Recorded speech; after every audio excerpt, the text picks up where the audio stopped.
تو اس کے لیے اگر آپ نے ہمارے پنجاب گورنمنٹ کی ایگریکلچر پالیسی دیکھی ہو تو اس میں ہم نے سر فہرست ایگریکلچر مارکیٹنگ منڈیوں کی بات کی ہے، اور آپ کو علم میں ہونا چاہیے کہ لکھو ڈیر میں ہم 1600 ایکڑ پر ماڈرن منڈی بنا رہے ہیں، جس میں ہم کولڈ سٹوریجز بنائیں گے، یہ جو گندم سٹور کرنے کے سیلوس بنائیں گے، پھر پروسیسنگ پلانٹ لگیں گے، گریڈنگ پلانٹ لگیں گے، اس کے بعد آپ کو جو پیکنگ پلانٹ ہیں وہ وہاں پر لگیں گے۔ یہ ایک ایسا قدم ہے جو آپ کے ملک کی تقدیر اور آپ کے ملک کی خوشحالی کو ایک دم انشاءاللہ واپس لے آئے گا۔ ہمارے جو کمی ہے وہ ہے ہماری مارکیٹنگ کی، ہم اپنی اجناس کو صحیح طریقے سے بیچ نہیں سکتے، ہمارے کسان اچھی فصل اگاتے ہیں لیکن اس کا معاوضہ اچھا نہیں لے سکتے۔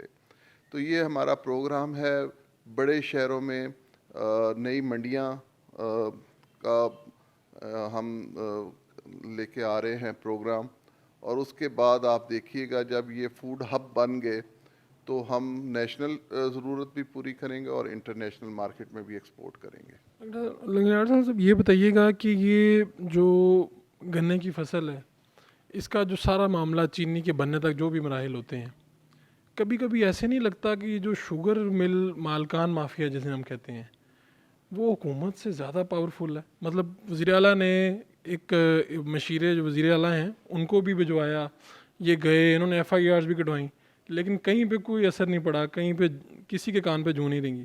آپ کو نہیں لگتا یہ حکومت سے زیادہ پاورفل لوگ ہیں؟ وڈیر صاحب آپ کی بات بالکل ٹھیک ہے، اگر آپ اس 6 مہینے سے پہلے کی بات کریں تو واقعی شوگر مل مالکان جو ہیں وہ حکومت سے مضبوط تھے۔ اس کی وجہ یہ تھی کہ ان کے تمام نمائندے حکومت میں موجود تھے اور وہ ان کی خود نمائندگی کرتے تھے، لیکن اس دفعہ اگر آپ دیکھیں تو آپ کا کماد کا گنے کا کاشتکار اللہ کے فضل و کرم سے خوش بھی ہے اور مطمئن بھی ہے۔ اس کی وجہ ہے کہ ہم نے اپنے کاشتکار کو 180 روپیہ ریٹ بھی لے کے دیا ہے، کٹوتی بھی کم سے کم رکھوائی ہے، اور اس کی جو پیمنٹ ہے وہ بھی بر وقت اسے موصول ہو رہی ہے۔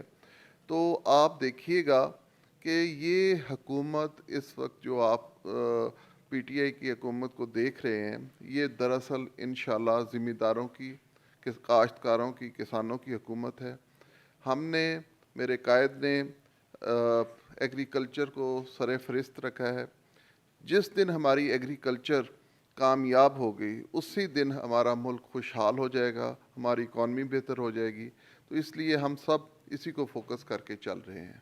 میں خود ایک دیہاتی بیک گراؤنڈ سے ہوں، کسان جو ان سے ہیں وہ چودھری پرویز الہی کی حکومت کو یاد کر کے بہت ان کو دعائیں دیتے ہیں، تو میں تو یہ پوچھنا آپ سے چاہ رہا ہوں، آپ کا ویژن بھی ہے، آپ کون سا ایسا کام کرنے چاہ رہے ہیں، کس طرح سے فیسیلیٹیٹ کرنے جا رہے ہیں کہ جس کے بعد وہ کہیں کہ ایک عمران خان حکومت ہوا کرتی تھی، ایک ان کے وزیر ہوا کرتے تھے لنگڑیال صاحب، انہوں نے یہ کیا تھا، کیونکہ اتنا وقفہ آیا اس میں پرویز الہی کے بعد۔ وڈیر صاحب میں آپ کو بتاؤں، جو ہمارا چھوٹا کسان ہے اور ہماری کاشتکاری ہے وہ 2 چیزوں پہ میں سمجھتا ہوں ڈپینڈ کرتی ہے، نمبر 1 سیڈ پہ اور نمبر 2 پیسٹیسائڈ پہ۔ یہ 2 ایسے کمپوننٹ ہیں جن کی وجہ سے ہمارا چھوٹا کاشتکار ہمیشہ پسا اور مقروض ہوا۔ ہم نے ان 2 چیزوں کو اپنے فوکس میں کیا ہوا ہے۔ انشاءاللہ تعالیٰ آپ دیکھیے گا 1-2 سال بعد ہم ہر جنس کا نیا سیڈ آئے گا، کیونکہ ہم ریسرچ پر بہت محنت کر رہے ہیں، ہم اپنے سائنٹسٹ کو اس دفعہ بہت زیادہ سہولیات اور مراد دے رہے ہیں، اور جو زرعی ادویات کا ناجائز کام کرتے تھے ان کے لیے ہم نے زیرو ٹالرنس کا اعلان کیا ہے۔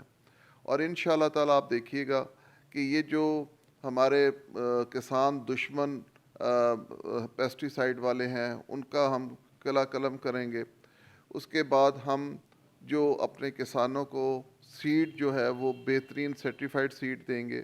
اس سے آپ دیکھیے گا کہ آپ کے ملک میں کیا فرق آتا ہے اور انشاءاللہ تعالیٰ کیا ترقی آتی ہے۔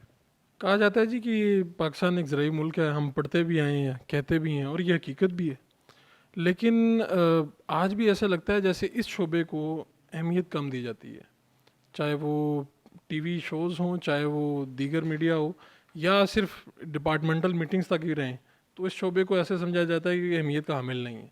کیا وجہ ہے اور اس کو کیسے امپورٹنٹ بنایا جا سکتا ہے؟ لوگوں کا اتنا زیادہ روزگار وابستہ ہے، ہماری اکانومی اس پہ بیس کرتی ہے۔ بالکل آپ کی بات صحیح ہے کہ اگر آج سے پہلے آپ دیکھیں 10 سال، تو اس شعبے کو ضرور نظر انداز کیا گیا ہے۔